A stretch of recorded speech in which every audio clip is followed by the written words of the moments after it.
2026 বিধানসভা ভোট এবং বাংলায় নামছে দুই বাঘ। একদিকে আছে আব্বাস সিদ্দিকী ভাইজান আর অন্যদিকে আসছে আসাদ উদ্দিন ওয়াইসি সাহেব। সত্যিই কি একটা বাংলায় মহাজোট? নওশাদ সিদ্দিকী ভাইজান তথা ইন্ডিয়ান সেকুলার ফ্রন্ট পার্টির যে মূল পয়েন্ট সেটা হচ্ছে ভারতবর্ষের সমাজের পিছিয়ে পড়া মানুষের ন্যায্য অধিকারগুলো বুঝিয়ে দেওয়া এবং সমাজের মানুষের পাশে বিপদের দিনে কিন্তু থাকা এবং পাশে থেকে মানুষকে সর্বদিক দিয়ে দুহাত দিয়ে কিন্তু মানুষকে সাপোর্ট দেওয়া এবং সাহায্য করা। তো এই যে এই ইন্ডিয়ান সেকুলার ফ্রন্টের এই যে মূল নীতি এবং এই যে মূল পয়েন্ট, এই যে মূল স্টেটমেন্ট, এই যে মূল ডেফিনেশনটা, এইটা যদি কোনো পার্টি মেনে নিয়ে নওশাদ ভাইজানের পাশে থাকে তাহলে কিন্তু বাংলায় একটা 2026 বিধানসভা ভোটে কিন্তু একটা মহাজোট কিন্তু সৃষ্টি হবে। এটি কিন্তু 99%। সেটা যদি আসাদ উদ্দিন ওয়াইসি সাহেব যদি মেনে নেয় তাহলে কিন্তু একটা বাংলায় ভীষণ একটা জোট কিন্তু হবে। এটা কিন্তু 100% এবং এটা কিন্তু বাংলার জনগণ বলছে সমীক্ষা থেকে। 2026 যে বিধানসভা ভোট বলতে গেলে খুব বেশি দিন কিন্তু আর বাকি নয়।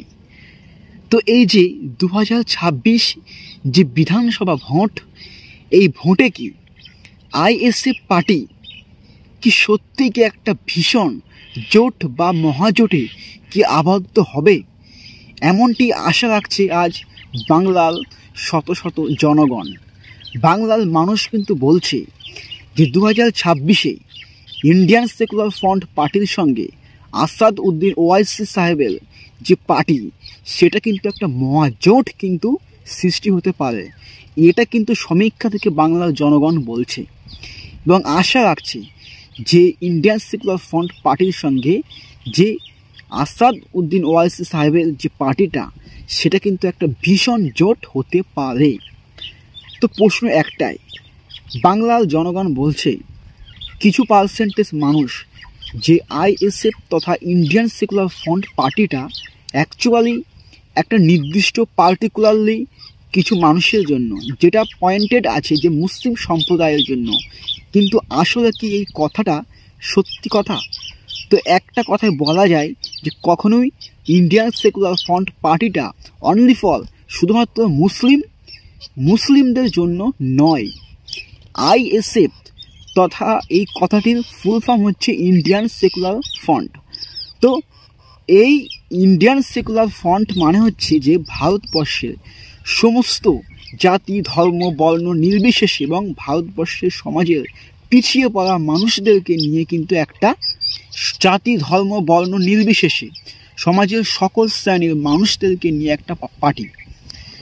তো এই ইন্ডিয়ান সেকুলার ফ্রন্ট পার্টিটা সত্যি বলতে গেলে যে বর্তমানে কিন্তু সমাজে দিন দিন যেভাবে কিন্তু প্রচার ঘটছে, সো 2026 যে বিধানসভা ভোট আসছে সেখানে কিন্তু বাংলার জনগণ বলছে ভীষণ একটা ভালো ফল পাবে এবং আশা রাখছি যে ইন্ডিয়ান সেকুলার ফ্রন্ট পার্টির বর্তমানে মাননীয় চেয়ারম্যান যে নওশাদ সিদ্দিকী ভাইজান, তিনি কিন্তু যেভাবে দিন দিন সোশ্যাল মিডিয়ার মাধ্যমে তিনি সমাজের মানুষের পাশে আসে এবং বিপদের দিনে যেভাবে তিনি দুহাত দিয়ে সাহায্য করছেন, তো সত্যিই কিন্তু ইন্ডিয়ান সেকুলার ফ্রন্ট পার্টিটা ভীষণ কিন্তু দিন দিন সমাজের মানুষের কাছে কিন্তু প্রচার বেগে ঘটছে। সো আজ বাংলার কিছু জনগণ বা বাংলার বহু মানুষ কিন্তু বলছে যে 2026 যে বিধানসভা ভোট আসছে, তো এই ভোটে কি ইন্ডিয়ান সেকুলার ফ্রন্ট পার্টির সঙ্গে কি অন্য কোনো পার্টির কি জোট হতে পারে? তো এই নিয়ে যে ফাইনাল সিদ্ধান্ত, তো সেটা আমরা নওশাদ সিদ্দিকী ভাইজানের মুখ থেকে শুনব এবং সেটা আপনারা অবশ্যই শুনবেন 2026 বিধানসভা ভোটের কিছু সময় আগে। এবং সত্যিই কি বাংলায়, আমাদের পশ্চিমবাংলায় কি নওশাদ ভাইয়ের সঙ্গে কি সত্যি আসাদ উদ্দিন ওয়াইসি সাহেবের কি সত্যি কি একটা জোট বা মহাজোট হবে বা হতে চলেছে? কি বলছে বাংলার জনগণ? তো এই নিয়ে কিন্তু অনেকটাই কিন্তু আশা রাখছে মানুষ যে হ্যাঁ একটা মহাজোট কিন্তু সৃষ্টি হতে পারে। তবে কিন্তু এখানে প্রশ্ন একটাই যে যদি নওশাদ ভাইজানের শর্ত মোতাবেক বা শর্ত অনুযায়ী যদি আসাদউদ্দিন ওয়াইসি সাহেব যদি মেনে নেয় তাহলে কিন্তু বাংলায় একটা মহাজোট কিন্তু হবার সম্ভাবনা 99% আছে। এবং নওশাদ ভাইজানের মূল লক্ষ্য কি? সমাজের পিছিয়ে পড়া মানুষের ন্যায্য অধিকারগুলো বুঝিয়ে দেওয়া। তো এটাই হচ্ছে মেনলি পয়েন্টেড। তো একটা কথা বলবো যে এই লক্ষ্য অনুযায়ী যদি নওশাদ ভাইজানের পাশে কেউ যদি অবশ্যই থাকে তাহলে কিন্তু 100% কিন্তু ভাইজান 2026 বিধানসভা ভোটে কিন্তু মহাজোট করবে, এটা কিন্তু 100%।